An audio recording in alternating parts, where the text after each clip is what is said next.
South Africa's continuing electricity blackout crisis should be an urgent call for businesses sharing common location to collaborate in developing their own sources of power generation.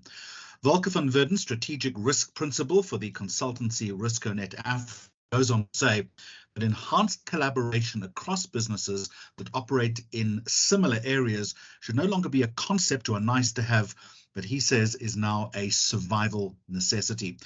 Volker, welcome and thank you very much for joining us. Blackouts, you say, are set to increase over the winter months, placing business in uncharted risk territory.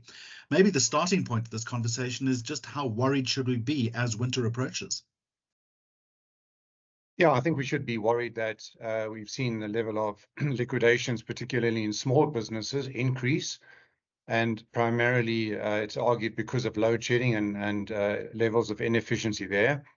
We heard comments from the new electricity minister that there'll be a shortage of 5,000 megawatts at least over the winter period. And we know that many of the older power stations need to be decommissioned. So in the 2 to 5 year context, less power will be available to business and one or other way, and more strategic solutions are needed, other than hoping that it just gets better. I've seen one headline just before we started recording this conversation about a dark, cold winter.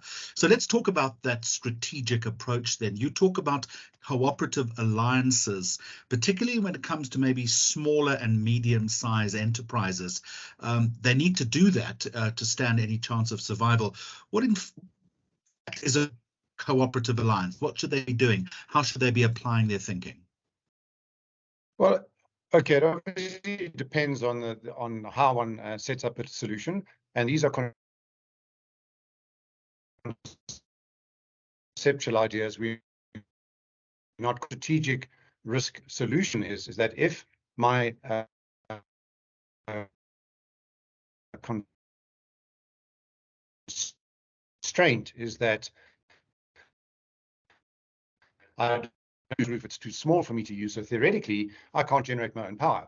Well, maybe if that's the only way of looking at the problem, then that is a constraint. However, in a collaboration sense, one would say, well, who else's roof can I use? And how can we all club together to bring the roofs together? Now, there are concepts called rent my roof.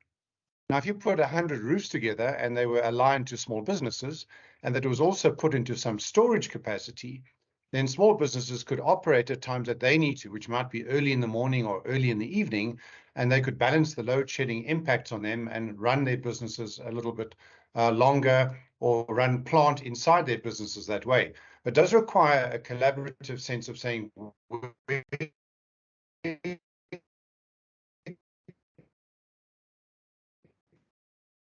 could fund this thing. We need to see the solution over the next 5 or 10 years, and then we will draw power in a collaborative sense off that new environment, and it'll feed directly in as any other supplementary power environment would be.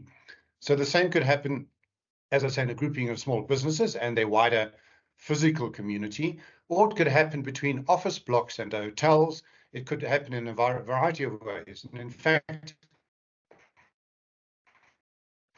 old gems of this is that hydroelectricity in water storage sense is actually the most efficient form of developing a battery, because water doesn't produce chemicals when it's used as a battery. So if one pumps water into an environment with a head, and then you release the water and you generate electricity through that, that process is far more environmentally friendly than digging for chemicals and then making a battery, and the battery then dies after 7 or 8 years or 3,000 cycles, and then you've got to get rid of that battery, and the battery goes into earthful and makes more chemical problems.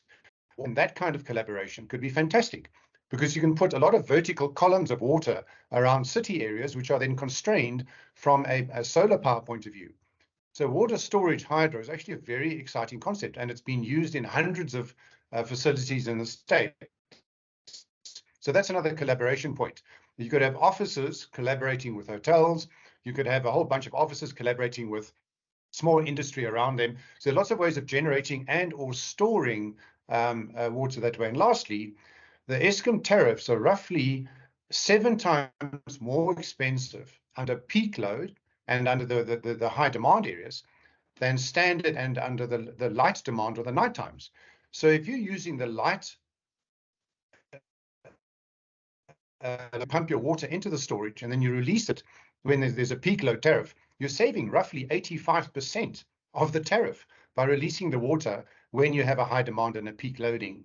So that not only do you solve load shedding to a degree, but you also make your electricity a lot cheaper. So, Volker, what I'm hearing, and in just a moment, I want to talk to you about the operational orchestration of this, because I'm assuming that it requires a central point to begin a process. But what I'm also hearing is that it now behooves business to move further and further away from Eskom beyond the winter months that we're talking about. But second of all, whatever the solution is, it's up to risk managers to start thinking more laterally and more creatively. Yeah, so if we can answer the second point first, to me, that's perhaps an issue that requires more attention. The line in the sand that we've talked about, the strategic and scenario planning that we really are trying to encourage, saying, we know that it's going to continue its downward cycle in terms of its available capacity. It just hasn't had the time and it hasn't had the execution to build new power plants on time and to deliver the power that's now the effective power that we're getting out of Eskom is just above 20,000 megawatts against an installed capacity now of 35,000. That's the power availability factor. We know that the 20,000 is actually going down. We also know that various kinds of solar is coming in at 5 to 10,000 megawatts, but it's daytime and so forth. So strategically, answering the point, we have to provide for an alternative source of power. And we need to figure out what that is. Now, people say, oh, but the generator is not strong enough to run the building. But if we have 100 roofs or we have 20 water columns, the combined effect of those sources of power will be enough to run a peak load, to start a factory or to kickstart a turbine or whatever it may be. And then you run normally after that. And then what the upside is that you can now run your factory longer, more efficiently. You avoid the peak tariffs and you run at a lower cost of power. That strategic decision is in the context, scenario planning, of a declining total output of Eskom, and there will have to be alternative sources of power over the next 10 to 20 years. And the sooner that organizations understand that and adopt that philosophy of power independence when it comes to generation, the more likely they are to survive. That's where we are right now. Yeah, and I understand that. So we keep saying there are two benefits. One is the differential in cost. Bear in mind, Eskom's gone up 18% this year. 12% is approved as the following year. So one can conservatively estimate that there'll be 10% increases in price for the next at least 5-10 years. If you put in a hydro storage system, it doesn't go up in price. It's a one-off cost with the capital and it's a fixed amount and it sits there for 20 years because it is a closed loop. So can you imagine having an increasing saving every single year that you're using your hydro battery compared to Eskom? You're making more and more profit and your factory's running cheaper and cheaper compared to those who are not using that form of storage or collaborating to share in that kind of storage facility. So all of this is great in theory, but in order to operationalize it, someone or some organization needs to take charge. So again, talking to the risk community, how do you do that? Is it up to local chambers of business? Is it a local municipal efficiency? How do you start? Yes, I think you're exactly on the right track. There would be call it a Johannesburg Chamber of Business, and there are 100 members who are interested in this, and there would be 100 risk managers perhaps. And in that context, they could then develop these plans and say, how are we going to collaborate? Obviously, form a committee where some of the skills are in finance and others are in engineering and so forth. And you form a collaborative committee that then says, okay, we will look out, for example, hydro storage opportunities. Who's got the tallest office block? Who's got some space? Where could we put some reservoirs and things like that? And that committee would come back and say, right, we see that we can generate 1,000 or 2,000 megawatts in this environment, and who would like to subscribe? And then you just effectively crowdfund it on the basis that you've got 100 subscribers. But in that committee environment, you would now have a really viable strategic solution for alternative power. And, I don't think that's so hard to do.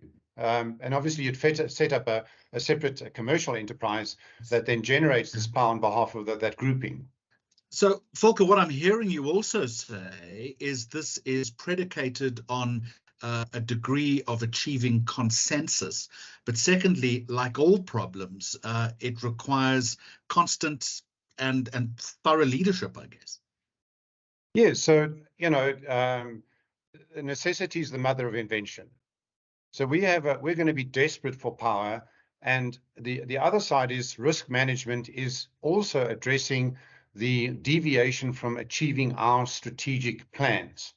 If lack of power is a major impediment to achieving our strategic plans, risk managers and others need to really get going in terms of an alternative solution, and this is one of many.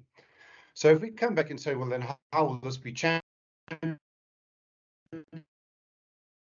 There will be plenty talented people where there's a natural leadership opportunity or willingness to invest or sponsor an action like this. But the opportunity and the excitement of this is that when we start solving a strategic problem in a collaborative way, the upside is enormous because people will make contributions from all sorts of angles and they'll bring other experiences to bear. And because you're creating a multi-level power generator, the efficiencies go up because you're building a bigger machine. You have multiple offtake. You don't have dormant elements like solar power. People say, but I've already got solar on my roof. And we'll say, that's fine. Redirect your solar during the day when you're into the water battery, because we can use your solar to pump water and you'll never waste a day of solar. Whereas solar is completely redundant on many home applications from about midday to the afternoon because there's no power being used. So there's so many opportunities to get a better return on the power generation that's already in place. And that's where we are going to leave it. Volker van Widdern, Strategic Risk Principal for the consultancy Riskonet Africa. Some real food for thought there.